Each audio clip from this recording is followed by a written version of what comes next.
Good morning, सुप्रभात, वंदे मातरम विद्यार्थी मित्रों। मैं आनंद सर अपने YouTube channel make account easy with Anand sir में आपका हार्दिक स्वागत करता हूं।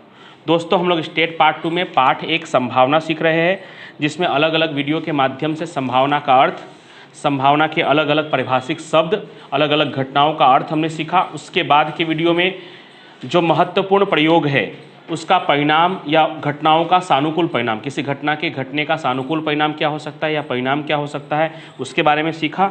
और फिर स्वाध्याय 1.1 हमने शुरू किया था, जिसमें 2 अलग अलग वीडियो के माध्यम से, सबसे पहले वीडियो में हमने प्रश्न नंबर 1 से लेकर 4 तक किया था और दूसरे वीडियो में क्वेश्चन नंबर 5 से लेकर 8 तक किया था। और आज हम सीखने वाले हैं प्रश्न नंबर 9 से। कोशिश करेंगे कि लगभग आज प्रश्न नंबर 9, 10, 11 हो जाए, लेकिन काफ़ी बड़े प्रश्न हैं, देखते हैं जितना हो पाएगा उतना हम आज करेंगे। तो चलिए शुरू करते हैं। क्वेश्चन नंबर 9, पेज नंबर 14, स्वाध्याय 1.1 में प्रथम 5 प्राकृतिक संख्याओं में से किन्हीं 2 संख्याओं को यादृच्छिक रूप से चयन किया जाता है। चयन करना मतलब चुना जाता है। कितनी संख्याओं में से? प्रथम 5 प्राकृतिक संख्या। तो सबसे पहले लिख लेना है प्रथम 5 प्राकृतिक संख्या। प्रथम 5 प्राकृतिक संख्या क्या होगी? प्रथम 5 प्राकृतिक संख्या तो 1, 2, 3, 4, 5। इन प्रथम 5 प्राकृतिक संख्याओं में से 2 संख्या चुने, उसका कुल परिणाम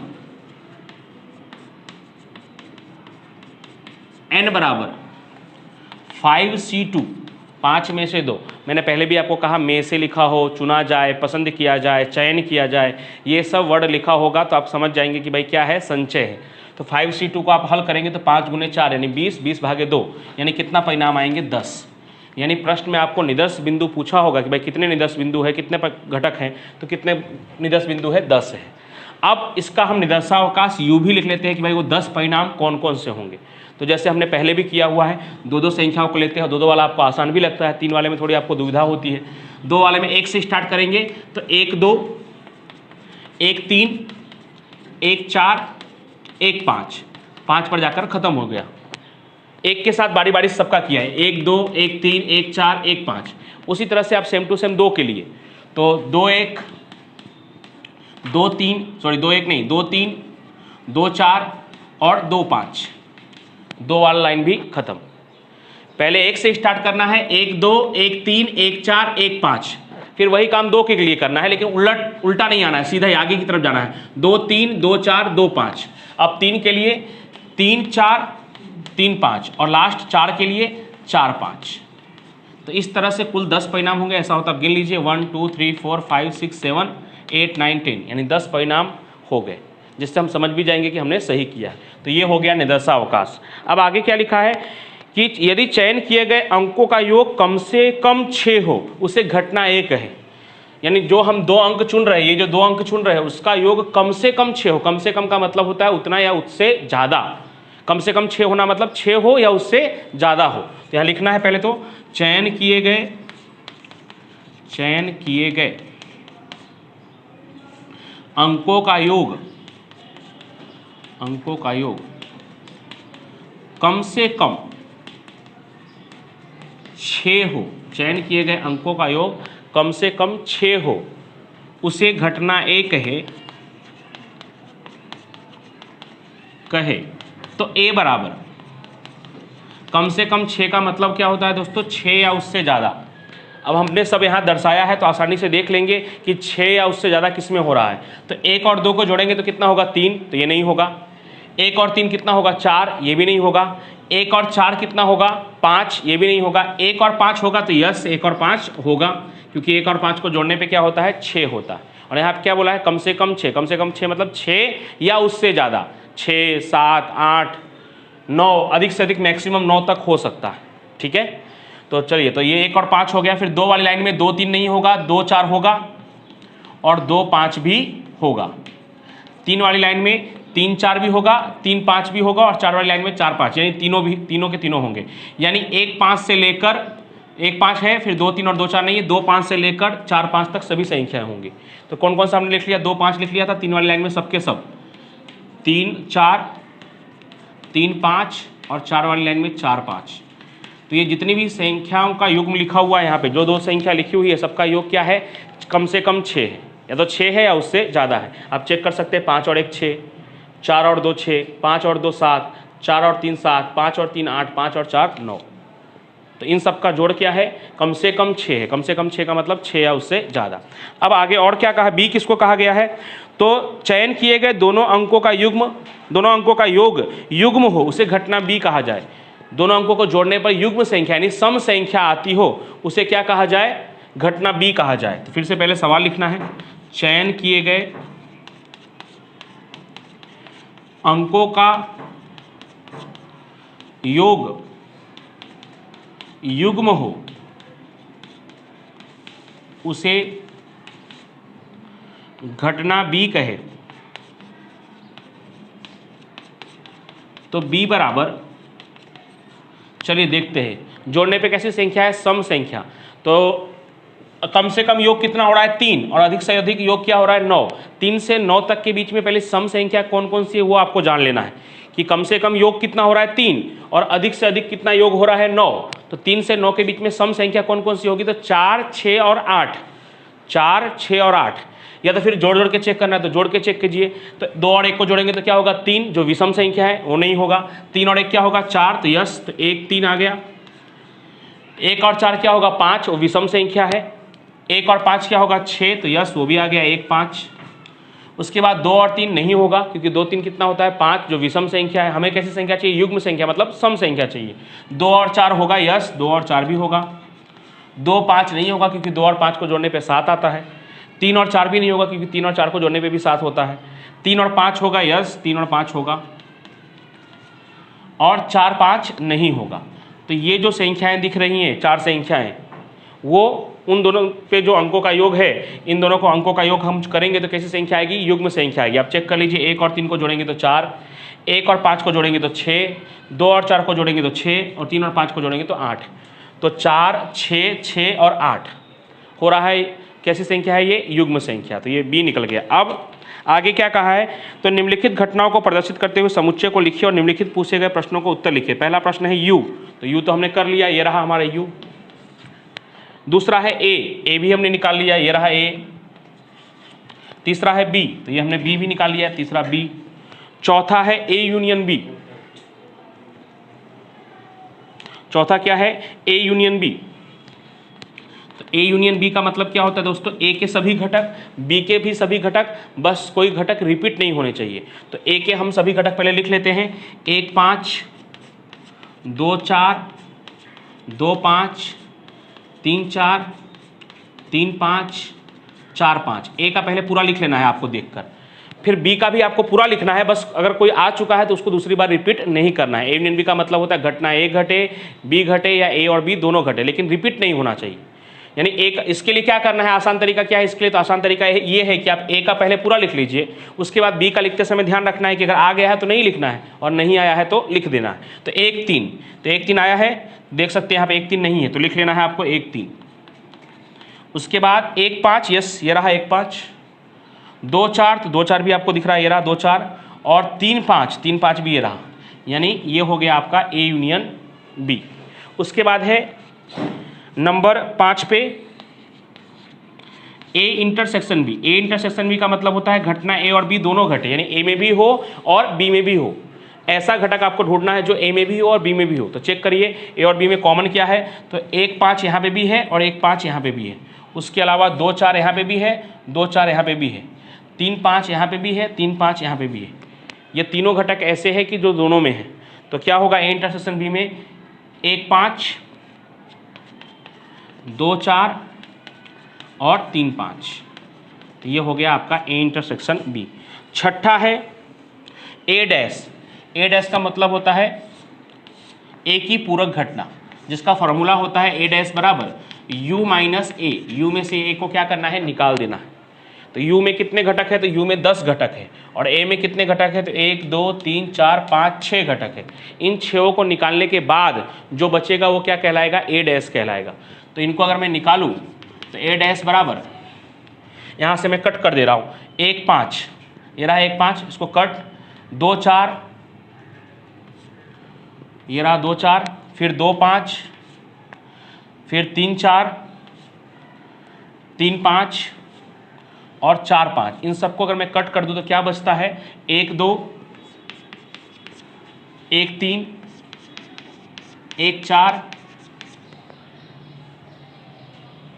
और 2 3, ये 4 घटक बचेंगे। ऐसे भी थियरी के टॉपिक में दोस्तों मैंने आपको सिखाया था पूरक घटना का मतलब कि जब घटना ए न घटे, यानी ए की जो विरोधी घटना है, ए की जो उल्टी घटना है, घटना ए न घटे, उसी को हम पूरक घटना कहते हैं। तो ए में क्या बताया गया था, अंकों का योग कम से कम 6 हो, यानी 6 या उससे ज़्यादा हो, तो उसकी पूरक घटना मतलब उसका उल्टा 6 से कम हो। तो इन सबको देख लीजिए 6 से कम ही है, लेकिन हमने यहाँ थोड़ा शॉर्टकट अपनाया है, डायरेक्ट उसके फॉर्मूले का उपयोग किया है, यू में से ए को माइनस कर लिया है, तो हमें क्या मिल गया है, ए डैश।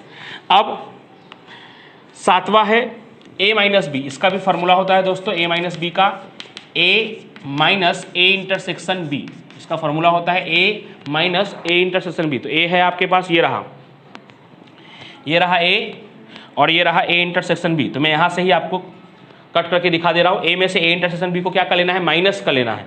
तो 1 5 कट, 2 4 कट, 3 5 कट, तो क्या बचेगा, सिर्फ 2 5,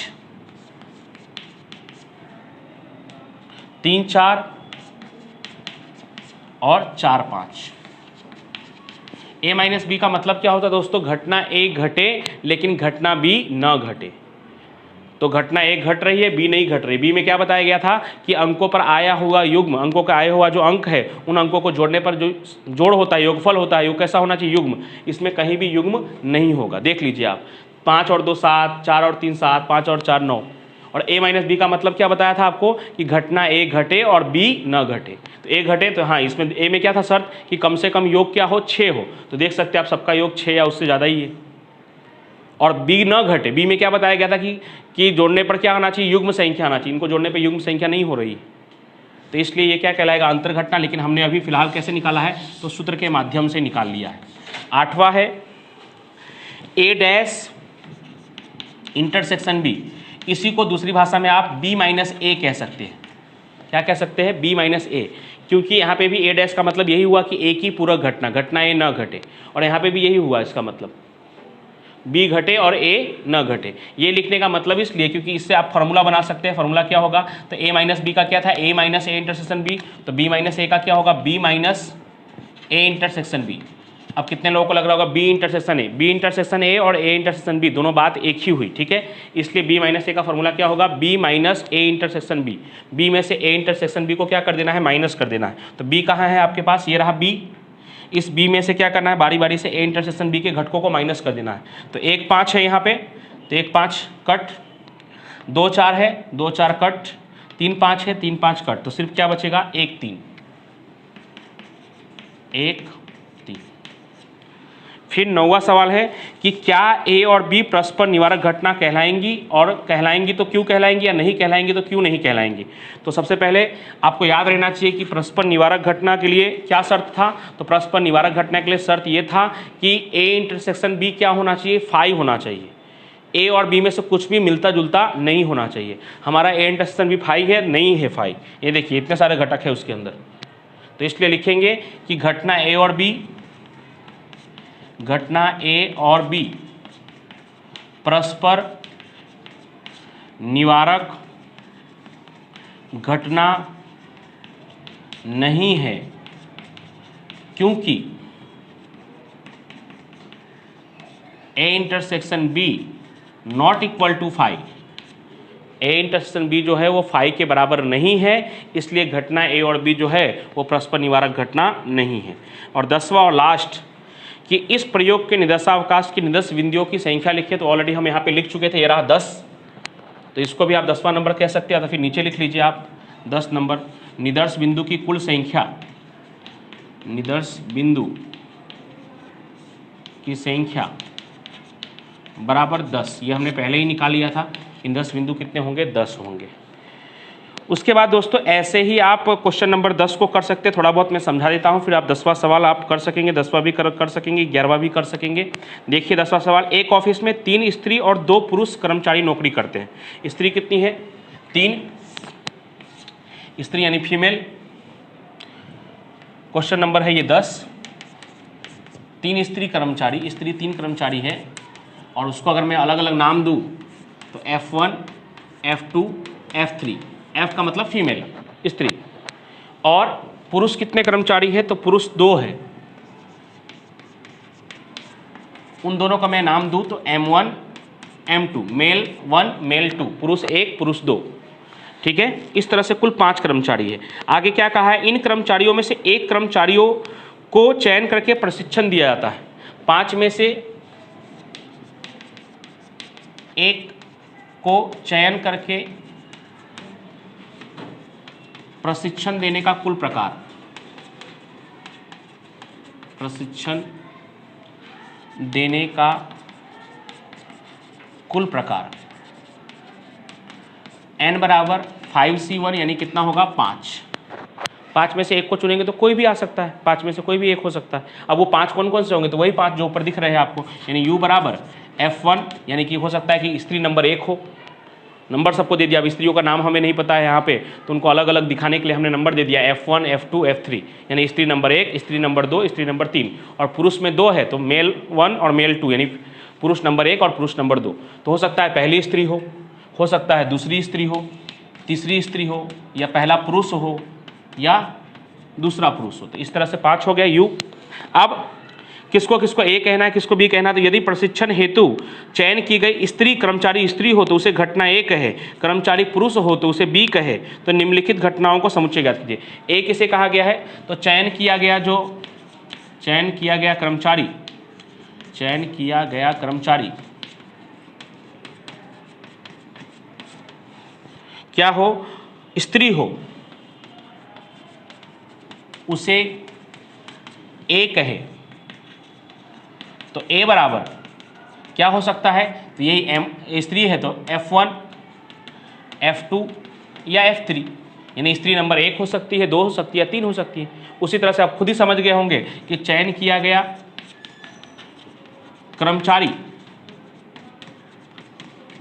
पुरुष हो उसे बी कहे, तो बी बराबर M1, M2। अब नीचे के प्रश्नों के उत्तर लिखना है, जिसमें से 3 प्रश्न के उत्तर तो हो भी चुके। U, ये रहा U 1 नंबर, A ये रहा 2 नंबर A, ये B 3 नंबर। चौथा पूछा है A union B। A union B में मैंने क्या बताया था आपको कि आपको सब लिख लेना है, बस कोई रिपीट हो उसका ख्याल रखना है, उसको नहीं लिखना है। पहले A का पूरा लिख लेना है, तो A का पूरा लिख लेता हूँ। A कहाँ रहा, ये रहा F1, F2, F3। B का पूरा तो कोई मैच नहीं कर रहा तो पूरा पूरा ही लिखना पड़ेगा, M1, M2। पांचवा A इंटरसेक्शन B लिखना है। A इंटरसेक्शन B मतलब जो A में भी हो और B में भी हो, लेकिन आप ध्यान से देखेंगे A और B में कोई भी मैच नहीं कर रहा है। ये रहा A, ये रहा B, कोई मैच नहीं कर रहा, मतलब क्या होगा 5।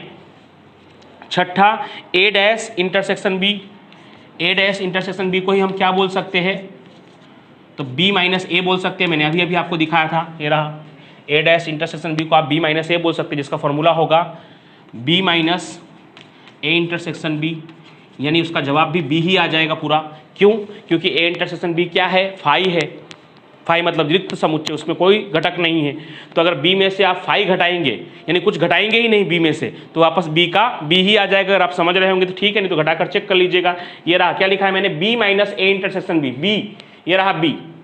M1, M2, इसमें से मैं फाई घटाऊंगा तो वापस वही आ जाएगा M1, M2। तो लिखना हो तो लिख भी सकते हैं, वही M1, M2। ये किसका जवाब हो गया आपके छठे प्रश्न का। सातवां प्रश्न, क्या घटना A और B परस्पर निवारक घटना कहलाएंगी, क्यों, तो यस, इस बार A और B परस्पर निवारक घटना कहलाएंगी। हाँ, और क्यों कहलाएंगी, तो परस्पर निवारक है।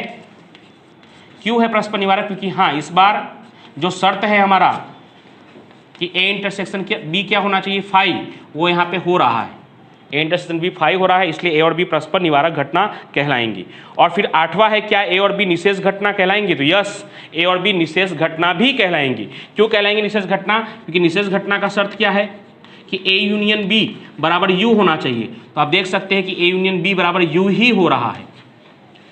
ये रहा A यूनियन B और U देख लीजिए, ये रहा U। तो इसलिए ए और बी परस्पर निवारक घटना भी है क्योंकि ए इंटरसेक्शन बी 5 हो रहा है, परस्पर निषेध घटना भी है क्योंकि ए यूनियन बी करने पर पूरा के पूरे यू के घटक आ जा रहे हैं। और फिर इसी तरह से दोस्तों 11वां प्रश्न है कि ताश के 52 पत्तों के ढेर में से, ताश के 52 पत्तों के ढेर में से एक पत्ता खींचा जाता है। तो सबसे पहले 52 पत्ते आपके माइंड में छप जाने चाहिए कि 52 पत्ते कौन कौन से होंगे। अब उसमें से अगर एक पत्ता चुनेंगे तो कुल परिणाम u बराबर क्या होगा 52। जो मैंने आपको कुल जब महत्वपूर्ण घटनाओं का परिणाम बता रहा था उस समय मैंने बताया था कि 52 पत्तों में से एक पत्ता लेंगे तो 52 परिणाम कौन कौन से होंगे। H1 से लेकर H10, HJ, HQ, HK, फिर डायमंड D1 से लेकर D10 तक, DJ, DQ, DK, उसके बाद स्प्रेड यानी हुकुम, उसमें S1 से लेकर S10 तक, SJ, SQ और SK, और फिर चिड़ी यानी कि क्लब C1 से लेकर C10 तक, CJ, CQ, CK। ये मैंने 52 पत्तों का नाम बोल दिया। तो U बराबर हो गया 52। उसके बाद घटना एक किसे कहना है, तो खींचा गया पत्ता हुकुम का हो उसे घटना एक कहना है। खींचा गया पत्ता हुकुम का हो उसे घटना एक कहना है। हुकुम के कितने पत्ते होंगे 13, तो वो हुकुम का हो इसका संभावना कितना है 13 के 13 पत्ते हुकुम के हो सकते हैं। तो उसका हुकुम को हम लोग किससे दर्शाते हैं, तो हुकुम को हम दर्शाते हैं S से। तो S1 से लेकर S10 तक, SJ, SQ, SK, ये किस में आ गया A में।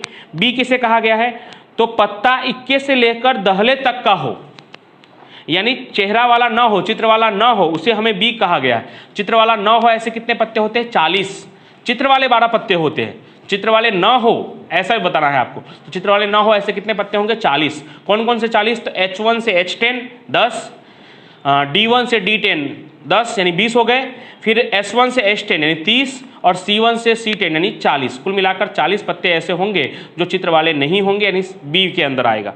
अब नीचे U A B आपका कंप्लीट हो गया। A यूनियन B का मतलब क्या, A और B का पूरा लिख देना है, बस जो रिपीट हो रहा है वो नहीं लिखना है। तो रिपीट आपका क्या हो रहा होगा, S1 से S10 रिपीट हो रहा होगा, वो आपको ध्यान रखना है। A इंटरसेक्शन B में क्या आएगा, जो A में भी हो और B में भी हो, तो वही आएगा S1 से लेकर S10 तक, क्योंकि हुकुम का पत्ता A में भी था और एक से लेकर दहले तक का नीचे भी था। तो S1 से S10 तक आपका A इंटरसेक्शन B में आएगा। B डैश का मतलब क्या होगा, तो A डैश का मतलब क्या होता है U माइनस A, तो B डैश का मतलब क्या होगा U माइनस B। U में से B को माइनस कर देंगे, यानी 52 पत्तों में से 40 पत्ते को माइनस कर देंगे, तो जो चित्र वाला बच जाएगा 12 पत्ता वो किस में आएगा, B डैश में आएगा। क्योंकि B किसको कहा गया है, चित्र वाले, बिना चित्र वाले को। तो B डैश किसे कहा गया होगा, चित्र वाले को। और अगर सूत्र से करेंगे तो और आसान, U बराबर B डैश बराबर U माइनस B। U में से B को घटा देना है, तो B में कितने परिणाम थे 40, 52 में से 40 घटाएंगे तो कितना आएगा 12। कौन कौन से 12, तो HJ, HQ, HK, DJ, DQ, DK, SJ, SQ, SK और CJ, CQ और CK। तो इस तरह से दोस्तों आप 11 तक के सवालों को कंप्लीट पूरा कर ही लीजिएगा। फिर अगले वीडियो में 12, 13, 14, 15 सिर्फ 4 ही सवाल बाकी है, और वो भी छोटे छोटे हैं, इतने बड़े नहीं हैं जितने आज के सवाल बड़े थे। तो अगले वीडियो में हम निश्चित रूप से ये स्वाध्याय 1.1 पूरा कर लेंगे, और उसके बाद स्वाध्याय 1.1 करने के बाद हमें 1.2 में 1-2 सूत्र सीख कर 1.2 के प्रश्नों को करना है। तब तक के लिए थैंक यू सो मच।